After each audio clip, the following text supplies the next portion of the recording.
This is just a continuation of the video that I had sent to you guys regarding the pre-gestational conditions that would affect pregnant women that would make them high risk of getting pregnant.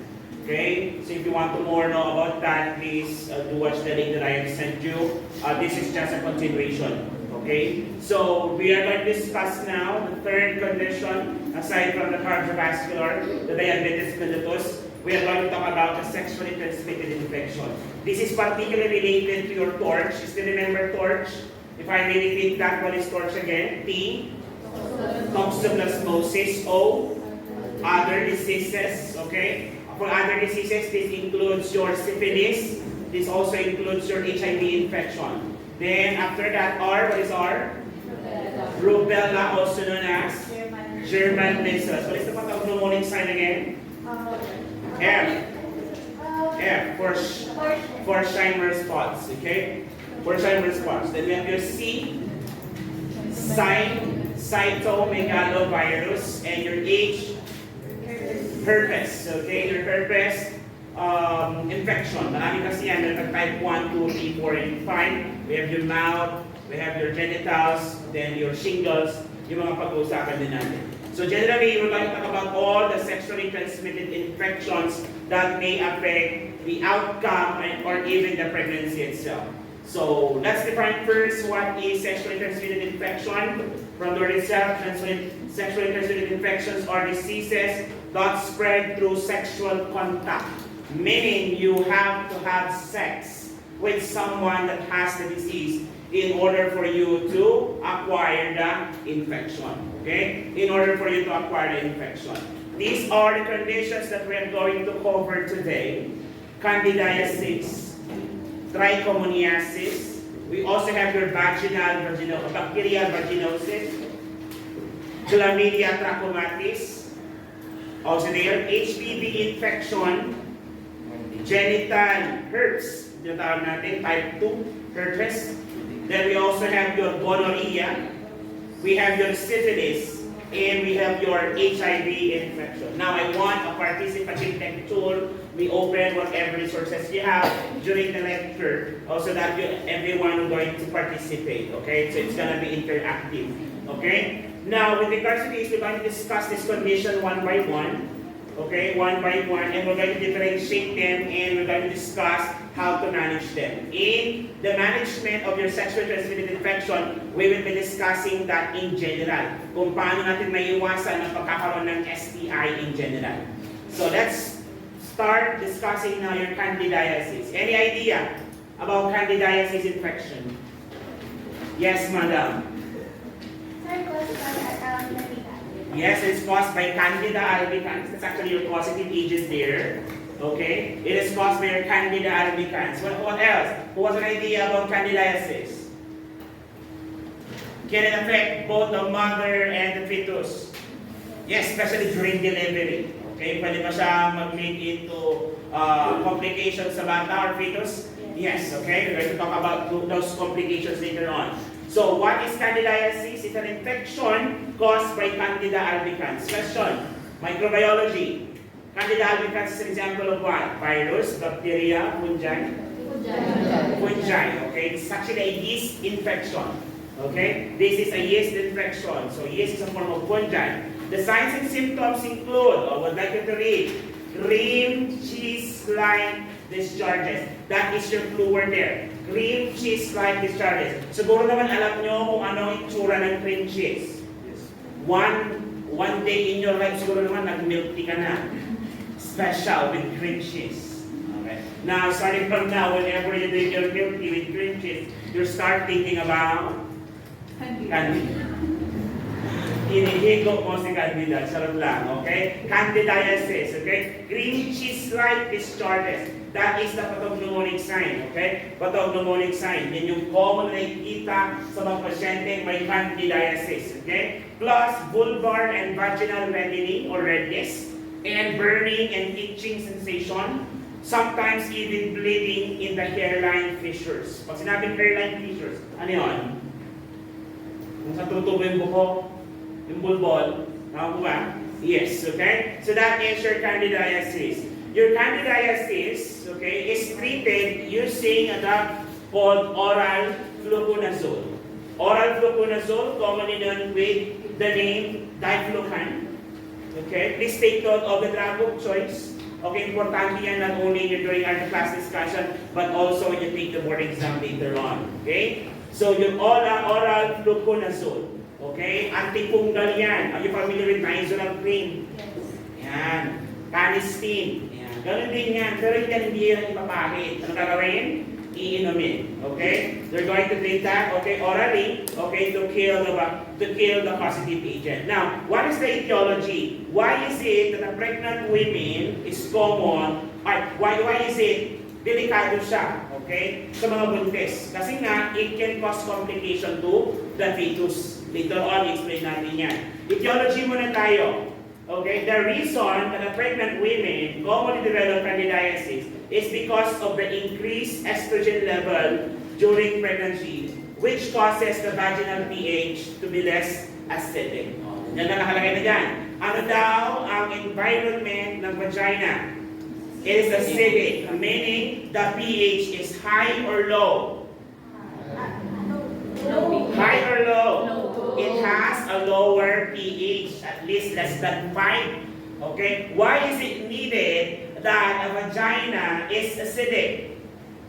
Why do we need the vagina to become acidic? May good bacteria. This is to kill the bacteria, because bacteria cannot live in a low pH environment, hence acidic environment. Since acidic siya, most citrus fruits are acidic, tama ba? Citrus fruit, maasim ba? Therefore, vagina are according to the book. Am I right? Ba't kayo nagtatawanan? Okay, so acidic siya, okay? So let's go with that. Vaginal pH to be less acidic kasi nga it can cause infection because there is no longer normal flora to protect the vagina. Kayo mga bacteria, free sila makakalamoy. Okay, hindi sila basta-basta makapasok sa inyong cervix because they have to travel, okay, through an acidic environment. Same goes with your sperm. Diba? That's why some sperm will die sa vagina pa lang because of the acidity. Pero may mga coating sila na pwedeng protekta sa kanila. And yung mga female sperms, maganda ang coating nila, pero mabagay silang lumangoy. Pero ang mga male sperms, mabilis lumangoy kasi nga konti lang ang protective covering nila. Yun yung mga compensatory mechanism. Now, how it would affect the baby? Pag vaginal delivery kasi yan, pwede yan pumunta sa kanila, mga mucous membranes. Can it lead into blindness? Yes. Pwede ma-apekto ng kanilang mata. Ito mga common na complications sa bata. Ito yung tatawag natin oral candidiasis, called your oral thrush. Okay, ito yung mga puti-puti sa tila ng baby, normal naman yun because of milk. However, hindi naalis, sobrang puti. Trinay mo ilagyan, punasan ng tela, hindi naalis. Umiyak pa ang bata. Okay, kasi mahapdi po yan. O remember, masakit ba ang isang singaw? Yes. Imagine having multiple singaw sa bibig. Okay, ganon kasakit ang condition na ito. Okay, ano naman ang itsura niya kapag nasa vagina? This is how it looks like. Yan. So parang mushroom sa rin. Ayan. Ito yan, cream cheese. Yung parang mga bumubuo-buo. Okay? Kapag sa loob naman, that is the labia. That's your labia. Okay? Kapag cervix naman, this is how it looks like. So imagine yung cream cheese, pinakipakit sa cervix. Ganyan ang itsura niya. So parang may ganyan ako. Parang may ganyan ako. Pag hindi naman siya accompanied by other signs and symptoms, hindi yung infection. Kasi minsan, yung mucus ng babae, nababago ang consistency. Depende sa ovulation nyo. Nalala nyo ba yun? Kapag ikaw ay fertile, malamang medyo malabnaw yan.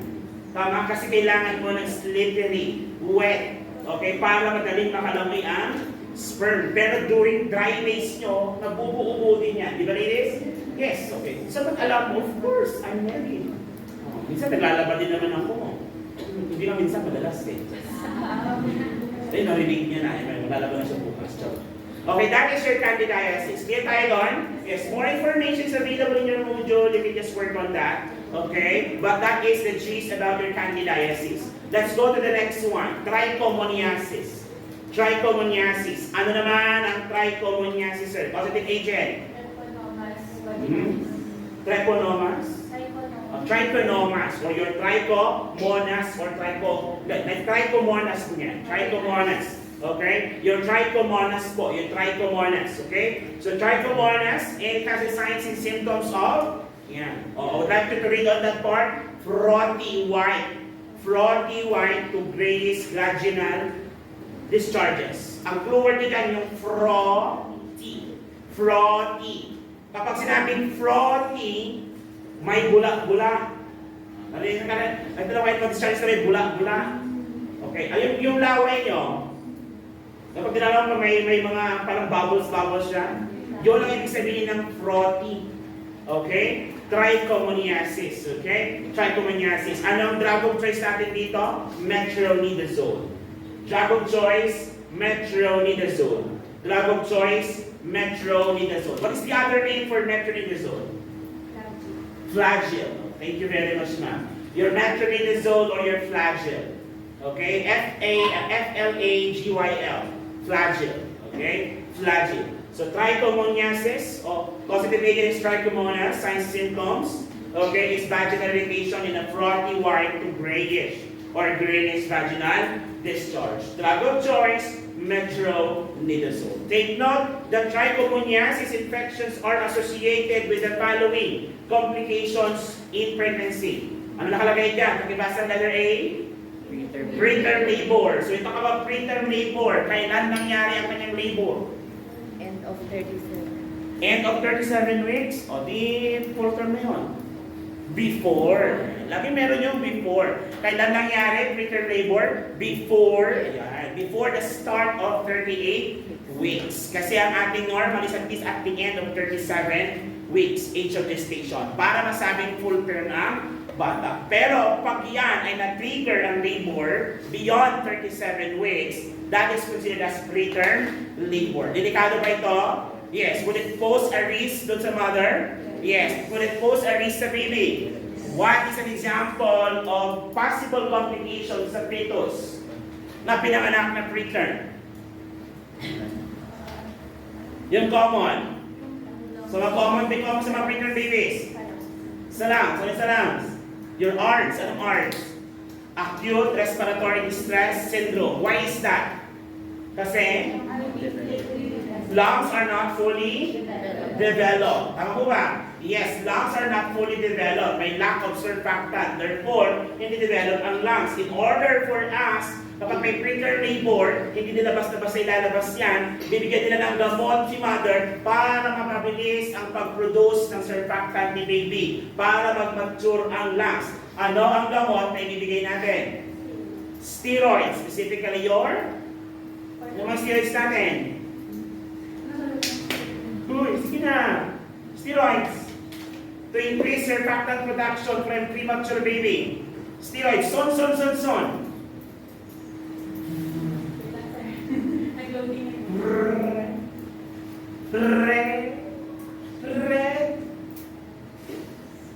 Red de Aguilar. Very good.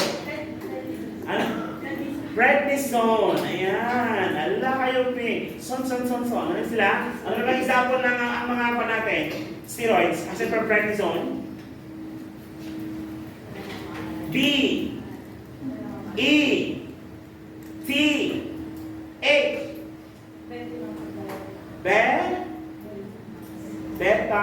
Betamax. Very good. Tulad mo dyan, Betamax.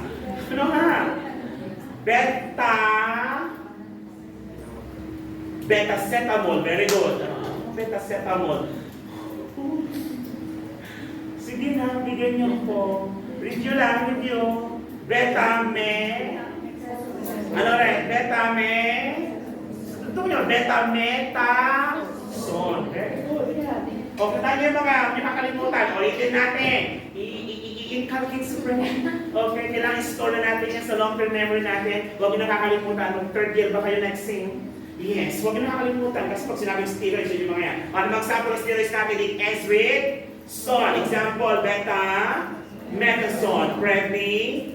Are we clear? Ibibigay yan sa mga premature, preterm labor para sa baby ay mag-mature ang kanyang lungs by releasing your surfactant. Are we clear? Yes. Tandaan nyo na, very basic lang. More information is available in your module. You can work on that. Clear tayo? Pag may mga tanong pa. I advise you still read the module. Clear tayo?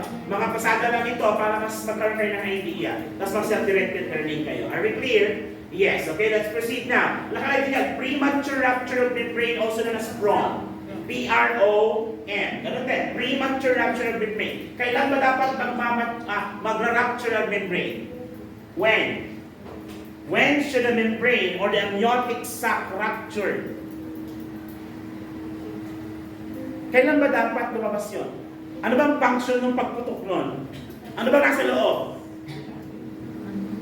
Ano nasa loob ng amniotic sac ng membrane? Ano nakalagay sa loob? Fetus, tama ba?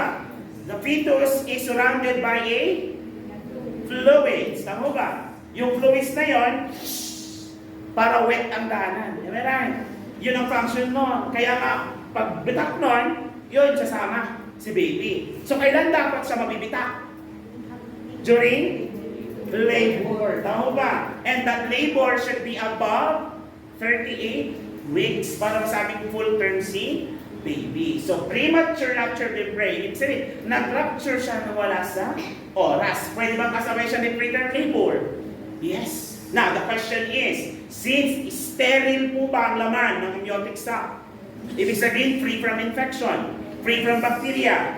Therefore, kapag nabitak yun, may opening. Lahat ng may PROM ay prone to develop infection. Anong nursing diagnosis natin?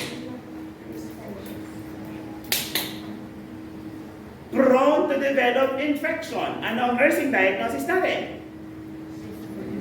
Sige lang. I will not judge you if it's wrong. Just feel free to voice out what you think is the answer. Then we will correct if it's not. Clear tayo? Yes, i-voice out nyo na. Mas maganda po ang lecture natin kapag lahat tayo sama. Okay? So, ulitin natin. Yung situation, critical thinking. Ang sabi ng UB Cares, develop critical thinkers. Amniotic sac, ang laman loob, is baby or the fetus from amniotic plus amniotic fluid. Is that a sterile environment? Yes. Pag sinabing sterile environment, free from microorganisms that will cause infection. Kapag nabutas yun, may opening. Pag may opening, pwede bang puntahan ng bacteria? Yes. Therefore, mga pasyente na nag-PROM ay prone for anong nursing diagnosis? Ganun lang. That is that. That's going to analyze. That's critical thinking, guys. Okay, that's critical thinking. Hindi tayo? May mga critical thinking din ako doon sa lecture ko sa video. Okay, kung mahina ang kanyang puso, hindi tumitibo, hindi nakakahinga ng maayos, hindi nakapag-deliver ng oxygen, madalas siyang pagod. Okay, madalas siyang hapo, gumalaw ng konti, pagod na. Ano ang ating nursing diagnosis? Activity in tolerance. So that's how you're going to develop your critical thinking pagdating sa area, okay? At nakalagay po dyan si post-cesarean infection. Yun, yung sabi ko kanina, okay? Post-cesarean infection. This is how it looks like. Yan. Frothy. Yan, may mga bula-bula. May mga bula-bula. Yan. Okay? In some cases, pwede din naman siyang greenish. Yan. Yan, bula-bula. Okay. Pag frothy urine naman, kapag yung ihi nyo, pag umihi kayo, tapos yung bula doon sa bowl is sobrang dami, pa-check up kayo. Tamang umihi. Not just prominorya, maraming cases. Okay? Okay na tayo sa trichomoniasis. So let's have a review. Ano na natin discuss, Candy? Ano ang positive agent, Candida? Ano yung ating dapat hanapin ng kulay ng kanyang discharges? Which is light. Ako ba? Drug of choice natin? Oral fluconazole. Is an antifungal? Yes. Trichomoniasis. Anong positive agent? Trichomonas. Ano yung flu word natin sa signs and symptoms? Frothy. Yung may bula-bula. Drug of choice? Ano ulit? Metronidazole. Pwede ba flagyl? Ano yung mga possible complications natin? Pwede bang preterm? Pwede bang PROM? Then post-cesarean infection. Common nursing diagnosis is this for infection. Are we clear so far? Are you sure? Oh, we're done with that too. Very good. O pag nakipag-participate lahat, kasi bilis tayo matapos, mas mabilis ka makaka-uwi. Ano tayo? Yes. Kasi tayo, bacterial vaginosis. Ano naman ang causative agent? Gardnerella vaginalis. Okay? Gardnerella vaginalis. Ano ang ating clue word din? Anong clue word natin sa discharges niya? Milky white. Okay, milky white ka, wala ko sabi ng Milky Way. Galaxy naman na nasa isip mo. Okay? Baka may alien sa vagina nito. Amen? So, milky white to grayish, fish-like. Fish-like. Kung sinabing fish-like, manansa, amoy patis. Siguro naman nakaamoy na kayo ng patis. Saan yung sa atin amoy patis? I-assess mo lang sarili mo, baka ilang araw ka lang din naliligo. Amen? Okay, wag ka. Pero actually po pa naman, ang bacterial vaginosis, not necessarily naman na, it can be also hygiene. Okay, it can also be hygiene. Kaya it's advisable that before and after sexual intercourse, you have to wash. Douche. Tama ba? Yes, you have to douche and wash. Sir, totoo ba yung iihi ako para ma-flush yung mga bacteria? Yes, pwede yan. So, sige sa mamaya gagawin ko. Congratulations sa'yo. Okay? Drug of choice tayo. Drug of choice. Drug of choice. Ang pasyente may Gardnerella vaginalis. Ang Gardnerella vaginalis ay bacteria, virus, or fungi? Bacteria. Ano drug of choice? Specifically your metronidazole or clindamycin.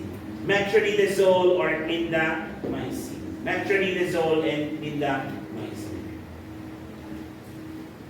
Ang metronidazole hindi lang siya antibiotic / anti-protozoal din yan. Okay? So, clindamycin. Mataas yung mga gamot na yan, ha?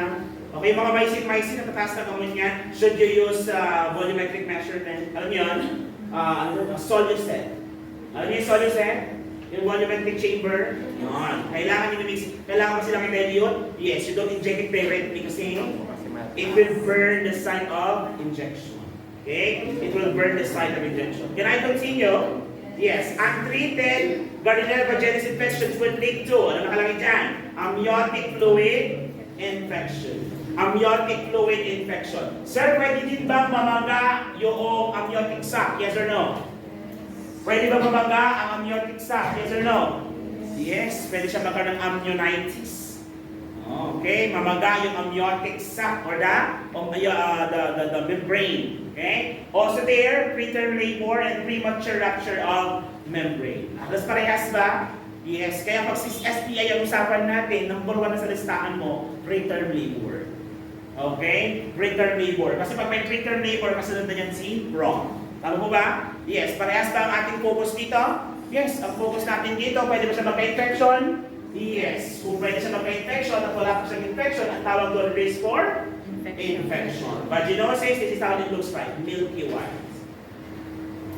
Huwag kang matuksot, kuha ka ng low bread. Hindi yan palaman. Yak ka sir, kadiri. So nakita ka naman yan, hindi pa lahat, but I have seen some when I was a community health nurse. Syphilis, gonorrhea, kadalasan nakikita ko noon. Syphilis, nakita na kami. Karamihan mas kami na may tsura. Sa bagay, they always get late, di ba? Yeah. Yes, sabi ko. Siyempre may tsura, dali lang. They can easily get women or something, di ba? Or someone, something. Para pati mesa at hindi nila, okay? Posting pinaldahan. Okay. This is just a continuation of the video that I had sent to you guys regarding the pre-gestational conditions that would affect pregnant women that would make them high risk of getting pregnant. Okay? So if you want to more know about that, please do watch the link that I have sent you. This is just a continuation. Okay? So we are going to discuss now the third condition, aside from the cardiovascular, the diabetes mellitus. We are going to talk about the sexually transmitted infection. This is particularly related to your torch. You still remember torch? If I may repeat that, what is torch again? T. Toxoplasmosis. O. Other diseases. Okay? For other diseases, this includes your syphilis. This also includes your HIV infection. Then after that, R. What is R? Rubella, also known as German measles. What is the pathognomonic sign again? F. F for Scheimer spots. Okay? For Scheimer spots. Then we have your C. cytomegalovirus, and your age, herpes. Okay, your herpes infection. Marami kasi yan, like type 1, 2, 3, 4, and 5. We have your mouth, we have your genitals, then your shingles, yung mga pag-uusapan din natin. So generally, we're going to talk about all the sexually transmitted infections that may affect the outcome or even the pregnancy itself. So let's define first what is sexually transmitted infection. From the word itself, sexually transmitted infections are diseases that spread through sexual contact. Meaning you have to have sex with someone that has the disease in order for you to acquire the infection. Okay? In order for you to acquire the infection. These are the conditions that we're going to cover today. Candidiasis, trichomoniasis. We also have your bacterial vaginosis, chlamydia trachomatis, also there, HPV infection, genital herpes, yung tawag natin, type 2 herpes. Then we also have your gonorrhea, we have your syphilis, and we have your HIV infection. Now I want a participative lecture. We open whatever resources you have during the lecture, so that everyone is going to participate. Okay, so it's gonna be interactive. Okay. Now with regards to this, we're going to discuss this condition one by one. Okay, one by one, and we're going to differentiate them, and we're going to discuss how to manage them. In the management of your sexually transmitted infection, we will be discussing that in general. Kung paano natin maiiwasan ang pagkakaroon ng STI in general. So let's start discussing now your candidiasis. Any idea about candidiasis infection? Yes, madam. Yes, it's caused by Candida albicans. That's actually your causative agent there. Okay? It is caused by your Candida albicans. What else? Who has an idea about candidiasis? Can it affect both the mother and the fetus? Yes, especially during delivery. Okay? Pwede ba siya mag-lead into complications sa bata or fetus? Yes, okay? We're going to talk about those complications later on. So, what is candidiasis? It's an infection caused by Candida albicans. Question, microbiology. Candida albicans is an example of what? Virus, bacteria, fungi? Fungi, okay? It's actually a yeast infection. Okay? This is a yeast infection. So, yeast is a form of fungi. The signs and symptoms include, I would like you to read, cream, cheese-like discharges. That is your clue word there. Cream cheese-like discharges. Siguro naman alam nyo kung ano ang itsura ng cream cheese. One day in your life, siguro naman nag-milk tea ka na. Special with cream cheese. Okay. Now, starting from now, whenever you drink your milk tea with cream cheese, you start thinking about Candida. Inihigo mo si Candida. Sarap lang, okay? Candidiasis, okay? Cream cheese-like discharges. That is the pathognomonic sign, okay? Pathognomonic sign. Yan yung common na nakikita sa mga pasyente may candidiasis, okay? Plus, vulvar and vaginal reddening or redness, and burning and itching sensation, sometimes even bleeding in the hairline fissures. Pag sinabing hairline fissures, ano yun?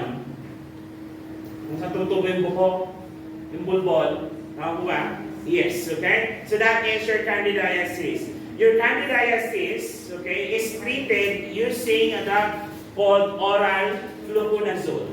Oral fluconazole, commonly known with the name diflucan. Okay, please take note of the drug of choice. Okay, importante yan not only during our class discussion, but also when you take the board exam later on. Okay, so yung oral fluconazole. Okay, antifungal yan. Are you familiar with Nizoral cream? Yan. Canesten. Ganun din yan, pero hindi yan ipapahid. Ano gagawin? Iinumin. Okay? They're going to treat that, okay, orally, okay, to kill the causative agent. Now, what is the etiology? Why is it that a pregnant women is common? Why is it delikado siya? Okay? Sa mga buntis. Kasi nga, it can cause complication to the fetus. Later on, explain natin yan. Etiology muna tayo. Okay, the reason that the pregnant women commonly develop candidiasis is because of the increased estrogen level during pregnancy. which causes the vaginal pH to be less acidic. Yan na nakalagay na dyan. Ano daw ang environment ng vagina? It is acidic, meaning the pH is high or low. High or low? It has a lower pH, at least less than 5. Okay? Why is it needed that a vagina is acidic? Why do we need the vagina to become acidic? May good bacteria. This is to kill the bacteria because bacteria cannot live in a low pH environment, hence acidic environment. Since acidic siya, most citrus fruits are acidic. Tama ba? Citrus fruit, maasim ba? Therefore, vagina are according to the book. Am I right?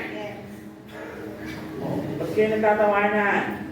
Okay, so acidic siya, okay? So let's go with that. Vaginal pH to be less acidic kasi nga it can cause infection because there is no longer normal flora to protect the vagina. Kayo mga bacteria, free sila makakalangoy. Okay, hindi sila basta-basta makapasok sa inyong cervix because they have to travel, okay, through an acidic environment. Same goes with your sperm. Diba? That's why some sperm will die sa vagina pa lang because of the acidity. Pero may mga coating sila na pwedeng pumepekta sa kanila. And yung mga female sperms, maganda ang coating nila pero magbagay silang lumangoy. Pero ang mga male sperms, mabilis lumangoy kasi nga konti lang ang protective covering nila. Yun yung mga compensatory mechanism. Now, how it would affect the baby? Pag vaginal delivery kasi yan, pwede yan pumunta sa kanila, mga mucous membranes. Can it lead into blindness? Yes. Pwede maapekto ng kanilang mata. Ito mga common na complications sa bata. Ito yung tawag natin oral candidiasis, called your oral thrush. Okay? Ito yung mga puti-puti sa dila ng baby, normal naman yun because of milk. However, hindi naaalis. Sobrang puti. Trinayin mo ang ilagyan. Punasan ng tela, hindi naalis. Umiyak pa ang bata. Okay? Kasi mahapdi po yan. O remember, masakit ba ang isang singaw? Yes. Imagine having multiple singaw sa bibig. Okay, ganon kasakit ang condition na ito. Okay, ano naman ang itsura niya kapag nasa vagina? This is how it looks like. Ayan. So parang mushroom sa lips dyan. Ayan. Ito yan, cream cheese. Yung parang mga bumubuo-buo. Okay? Kapag sa loob naman, that is the labia. That's your labia. Okay? Kapag cervix naman, this is how it looks like. So imagine yung cream cheese, pinakipakit sa cervix. Ganyan ang itsura niya. So parang may ganyan ako. Parang may ganyan ako. Pag hindi naman siya accompanied by other signs and symptoms, hindi yung infection. Kasi minsan, yung mucus ng babae, nababago ang consistency. Depende sa ovulation nyo. Nalala nyo ba yun? Kapag ikaw ay fertile, malamang medyo malabnaw yan. Tama, kasi kailangan mo ng slippery, wet, okay, para madaling makalangoy ang sperm. Pero during dry phase nyo, nagbubuo din yan. Di ba, ladies? Yes, okay. So, alam mo, of course, I'm married. Minsan, naglalaba din naman ako. Hindi nga minsan, madalas eh. Ay, narinig niya na. Maglalaba na siya bukas. Okay, that is your candidiasis. Clear tayo doon? Yes, more information is available in your module. You can just work on that. Okay? But that is the gist about your candidiasis. Let's go to the next one. Trichomoniasis. Trichomoniasis. Ano naman ang trichomoniasis, sir? Positive agent? Trichomonas? Trichomonas. Or your trichomonas or trichomonas niya. Trichomonas. Okay? Your trichomonas po. Your trichomonas. Okay? So trichomonas, it has the signs and symptoms of, yan. I would like you to read on that part. Frothy white. Frothy white to grayish vaginal discharges. Ang clue word dyan yung frothy. Frothy. Kapag sinabing frothy, may bula-bula. Narinig ka na? Ito na white discharges na may bula-bula. Okay. Ayun yung laway nyo. Kapag tinalaman mo may mga parang bubbles siya, yun ang ibig sabihin ng frothy. Okay? Trichomoniasis. Okay? Trichomoniasis. Anong drug of choice natin dito? Metronidazole. Drug of choice, metronidazole. Drug of choice, metronidazole. What is the other name for metronidazole? Flagyl. Thank you very much, ma'am. Your metronidazole or your flagyl. Okay? F-L-A-G-Y-L. Flagyl. Okay? Flagyl. So trichomoniasis, or positive negative trichomonas, signs and symptoms, okay, is vaginal irritation in a frothy white to grayish or greenish vaginal discharge. Drug of choice, metronidazole. Take note that trichomoniasis infections are associated with the following complications in pregnancy. Ano nakalagay dyan? Pakibasa ang letter A? Preterm labor. So ito about preterm labor. Kailan nangyari ang kanyang labor? End of 37. End of 37 weeks? O di full term na yun.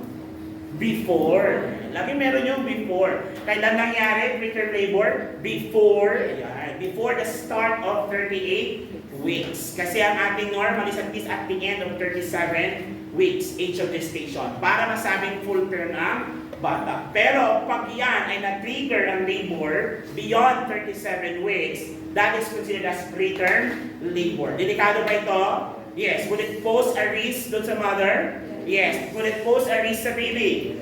What is an example of possible complications sa fetus na pinanganak na preterm? Yung common. So, mga common sa mga preterm babies. Isa lang. Your ARDS. Anong ARDS? Acute Respiratory Distress Syndrome. Why is that? Kasi lungs are not fully developed. Tama po ba? Yes, lungs are not fully developed. May lack of surfactant. Therefore, hindi develop ang lungs. In order for us, kapag may preterm labor, hindi nila basta-basta ilalabas yan, bibigyan nila ng gamot si mother para mapabilis ang pag-produce ng surfactant ni baby, para mag-mature ang lungs. Ano ang gamot na ibibigay natin? Steroids, specifically yung mga steroids natin. Sige na. Steroids. To increase surfactant production from premature baby. Steroids. Son.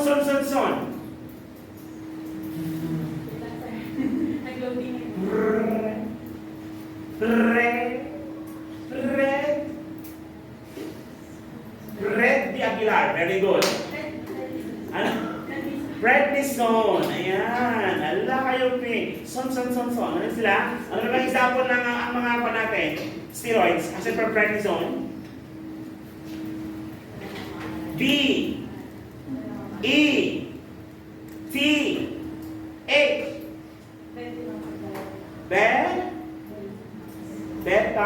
Betamax. Very good. Tulog mo dyan. Betamax. Ano nga? Betacetamol. Very good. Betacetamol. Sige na, bigyan niyo po. Review lang.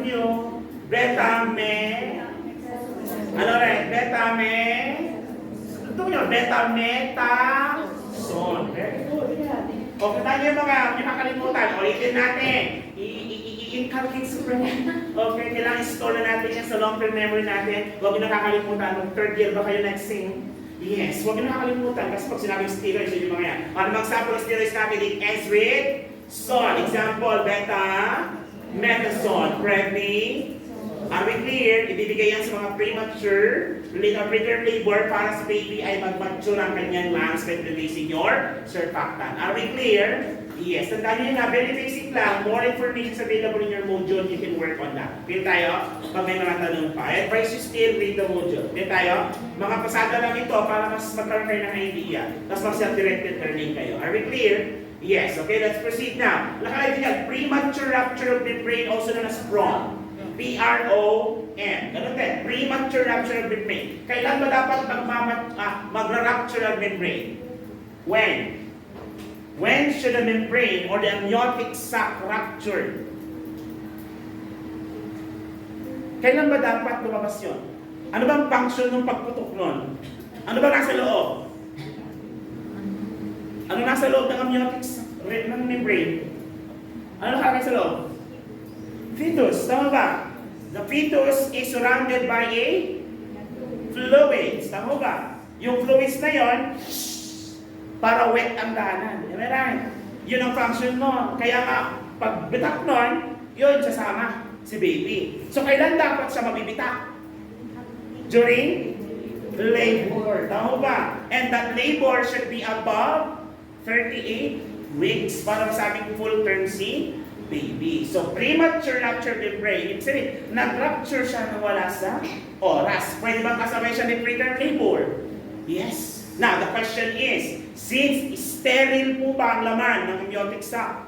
Ibig sabihin, free from infection, free from bacteria. Therefore, kapag nabitak yun, may opening. Lahat ng may prom ay prone to develop infection. Anong nursing diagnosis natin? Prone to develop infection. Anong nursing diagnosis natin? Sige lang. I will not judge if it's wrong. Just feel free to voice out what you think is the answer. Then we will correct if it's not. Clear tayo? Yes. I-voice out nyo na. Mas maganda po ang lecture natin kapag lahat tayo na hindi sama. Okay? So, ulitin natin. Yung situation, critical thinking. Ang sabi ng UB Cares, develop critical thinkers. Amniotic sac, ang laman loob, is baby or the fetus from amniotic plus amniotic fluid. Is that a sterile environment? Yes. Pag sinabing sterile environment, free from microorganisms that will cause infection. Kapag nabutas yun, may opening. Pag may opening, pwede bang puntahan ng bakterya? Yes. Therefore, mga pasyente na nag-prom ay prone for anong nursing diagnosis? Risk for infection. Ganun lang. That is that. That's going to analyze. That's critical thinking, guys. Okay, that's critical thinking. Hindi tayo? May mga critical thinking din ako doon sa lecture ko sa video. Okay, kung mahina ang kanyang puso, hindi tumitibok, hindi nakakahinga ng maayos, hindi nakapag-deliver ng oxygen, madalas siyang pagod. Okay, madalas siyang hapo. Gumalaw lang konti, pagod na. Ano ang ating nursing diagnosis? Activity in? Tolerance. So that's how you're going to develop your critical thinking. Okay, pagdating nyo sa area. Okay? At nakalagay po dyan si post-cesarean infection. Yun, yung sabi ko kanina. Okay? Post-cesarean infection. This is how it looks like. Yan. Frothy. Yan, may mga bula-bula. May mga bula-bula. Yan. Okay? In some cases, pwede din naman siyang greenish. Yan. Yan, bula-bula. Okay. Pag frothy urine naman, kapag yung ihi nyo, pag umihi kayo, tapos yung bulak doon sa bowl is sobrang dami, pa-check out kayo. Tamang uwi. Not just prominorya, maraming cases. Okay? Okay na tayo sa trichomoniasis. So let's have a review. Ano na natin discuss, Candy? Ano positive agent, Candida? Ano yung ating dapat hanapin ang kulay ng kanyang discharges? Greenish light. Ako ba? Drug of choice natin? Oral. Fluconazole. Is an antifungal? Yes. Trichomoniasis. Anong positive agent? Trichomonas. Ano yung flu word natin? Signs and symptoms? Frothy. Yung may bula-bula? Drug of choice? Ano ulit? Metronidazole. Pwede bang flagell? Ano yung mga possible complications natin? Pwede bang preterm? Pwede bang prom? Then post-cesarean infection. Common nursing diagnosis is risk for infection. Are we clear so far? Are you sure? Oh, we're done with that too. Very good. O pag nakipag-participate lahat, kasi bilis tayo matapos, mas mabilis ka makaka-uwi. Ano tayo? Yes. Kasi tayo, bacterial vaginosis. Ano naman ang causative agent? Gardnerella vaginalis. Okay? Gardnerella vaginalis. Ano ang ating clue word din? Anong clue word natin sa discharges niya? Milky white. Okay, milky white na, walang sabi ng Milky Way. Hala, galaxy naman na nasa isip mo. Okay? Baka may alien sa vagina nito. Amen. So, milky white to grayish fish-like. Fish-like. Kung sinabing fish-like, malansa, amoy patis. Siguro naman nakaamoy na kayo ng patis. Saan yung sa atin amoy patis? I-assess mo muna sarili mo, baka ilang araw ka lang dinaliligo. Amen. Okay, wag kagad. Pero actually, common naman. Ang bacterial vaginosis, not necessarily naman na, it can be also hygiene. Okay, it can also be hygiene. Kaya it's advisable that before and after sexual intercourse, you have to wash. Douche. Tama ba? Yes, you have to douche and wash. Sir, totoo ba yung iihi ako para ma-flush ang mga bacteria? Yes, pwede yan. So, sige sa mga yung galing gawin ko. Congratulations sa'yo. Okay? Drug of choice tayo. Drug of choice. Drug of choice. Ang pasyente may Gardnerella vaginalis. Ang Gardnerella vaginalis ay bacteria, virus, or fungi. Bacteria. Ano drug of choice? Specifically your metronidazole or clindamycin. Metronidazole or clindamycin. Metronidazole and clindamycin. Ang metronidazole hindi lang siya antibiotic / anti-protozoal din yan. Okay? So, clindamycin. Mataas ang mga gamot na yan, ha? Okay, mga mycin, mataas na gamot yan. Should you use volumetric measurement? Alam niyo yun? Solucet. Alam niyo yung solucet? Yung volumetric chamber? Yun. Kailangan nyo mix. Kailangan mo silang i-dilute? Yes, you don't inject it directly kasi it will burn the site of injection. Okay? It will burn the site of injection. Can I continue? Yes. Untreated Gardnerella vaginalis infections will lead to, ano nakalagay dyan? Amniotic fluid infection. Amniotic fluid infection. Sir, pwede din ba mamaga yung amniotic sac? Yes or no? Pwede ba mamaga ang amniotic sac? Yes or no? Yes, pwede siya magkaroon ng amnionitis.